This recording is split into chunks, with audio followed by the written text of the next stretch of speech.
А що, як найвишуканіший французький суп, який подають у найдорожчих ресторанах світу, насправді не такий уже й французький? Або, можливо, його поява пов'язана з королівським страхом, який перетворився на кулінарний шедевр? Сьогодні ми розгадаємо одну з найсмачніших загадок кулінарної історії – історію супу віші-суаз. Цей кремовий ніжний суп із цибулі, порею і картоплі, який традиційно подають холодним, став символом елегантності і вишуканості. Його назва звучить так по-французьки, так аристократично. Та чи справді його коріння сягає глибин французької кухні?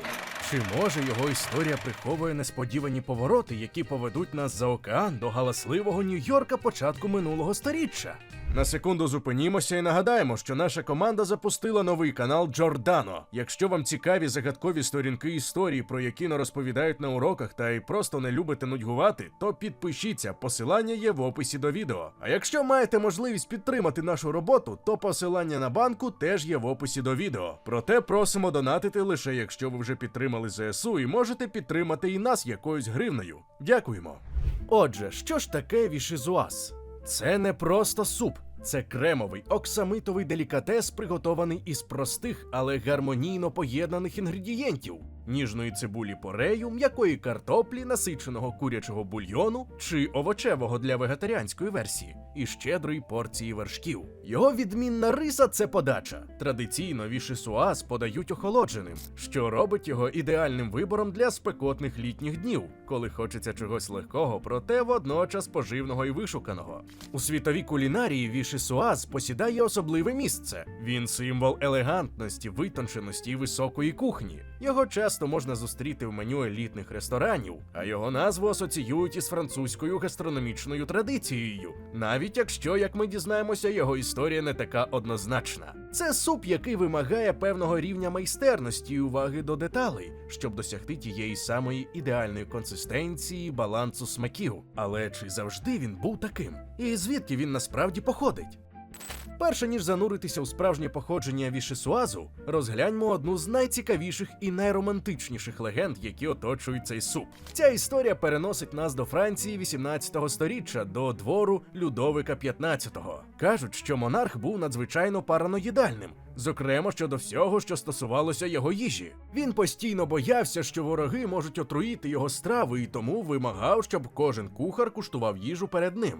Одного спекотного літнього дня, коли Людовикові XV подали гарячий картопляно-пореєвий суп, він за звичкою наказав кухарям спочатку скуштувати його. Але король був настільки обережний, що чекав, поки суп охолоне, перш як узятися за ложку. І ось тут, за легендою, сталося диво. Скуштувавши охолоджений суп, король був вражений його ніжним живильним смаком. Він виявив, що холодний варіант йому сподобався набагато більше, ніж гарячий, і негайно наказав подавати цей суп саме таким чином.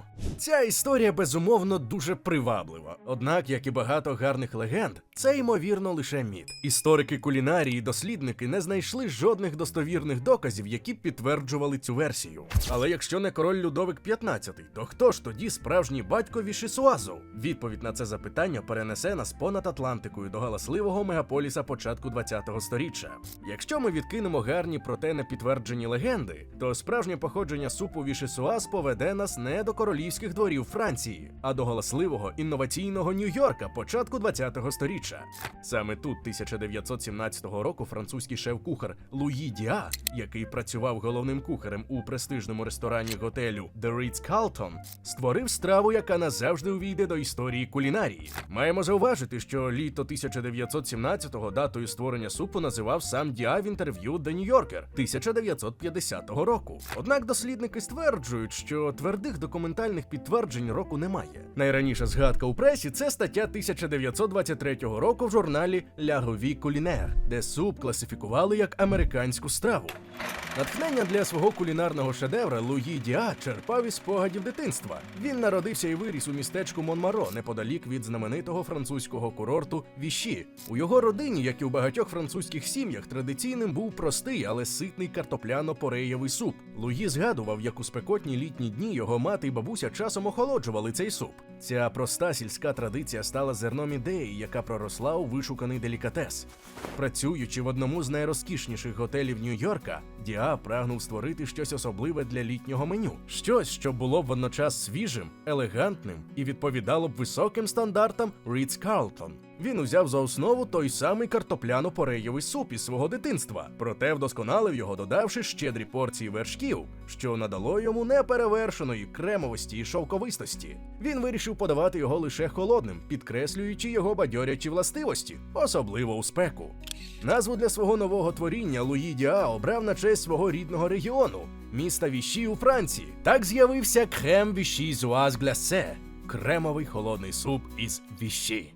За зовнішньою простотою супу віші-зуаз приховані ретельне добирання інгредієнтів і особлива техніка приготування, які разом створюють його неповторний смак і оксамитову текстуру. Процес приготування віші-зуазу починають від легкого обсмажування нарізаної цибулі порею на вершковому маслі до м'якості, але без зміни кольору. Потім додають нарізану картоплю і бульйон. Суміш доводять до кипіння і варять до повної готовності картоплі. Після цього суп ретельно пюрують до абсолютної однорідності. Чимало шеф-кухарів радить протерти пюре на дрібному ситі, щоб досягти ідеально гладкої оксамитової текстури без найменших грудочок. Після пюрування суп охолоджують, і аж тоді до нього додають вершки. Це надзвичайно важливий етап, оскільки додавання вершків до гарячого супу може змінити їхню текстуру і смак. Від часу свого створення у нью-йоркському Рітц-Карлтон віші-зуаз швидко почав завойовувати серця гурманів. Його елегантність, тонізуючий смак і унікальна подача зробила його фаворитом серед еліти. Суп з'явився в меню найпрестижніших ресторанів не лише Нью-Йорка, а й інших великих міст США, а згодом і Європи.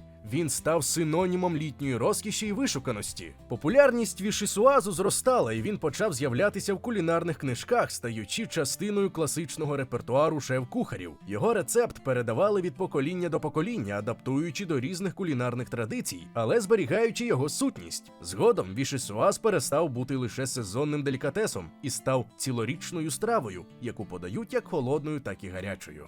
Хоча класичний віші-зуаз залишається незмінним, шеф-кухарі на всьому світі експериментують із його варіаціями. З'явилися рецепти з додаванням м'яти, огірка, авокадо чи навіть із морепродуктами. Дехто подає його з ікрою, а хтось зі хрусткими грінками чи свіжою зеленню. Існують також гарячі версії, які хоч і відрізняються від оригінальної концепції Луї Діа, все-таки зберігають його смакову основу. Це свідчить про універсальність і адаптивність супу, який може бути як простим, так і вишуканим, залежно від подачі і додаткових інгредієнтів.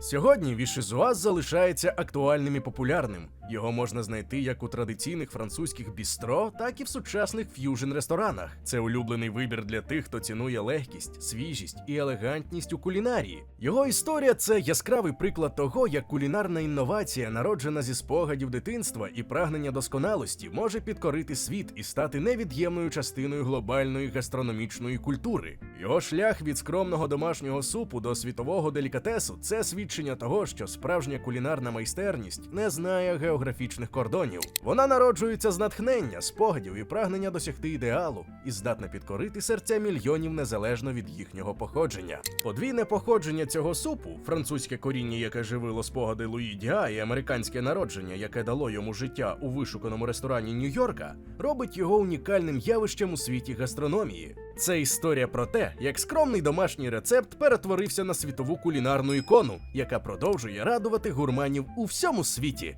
Смачного вам!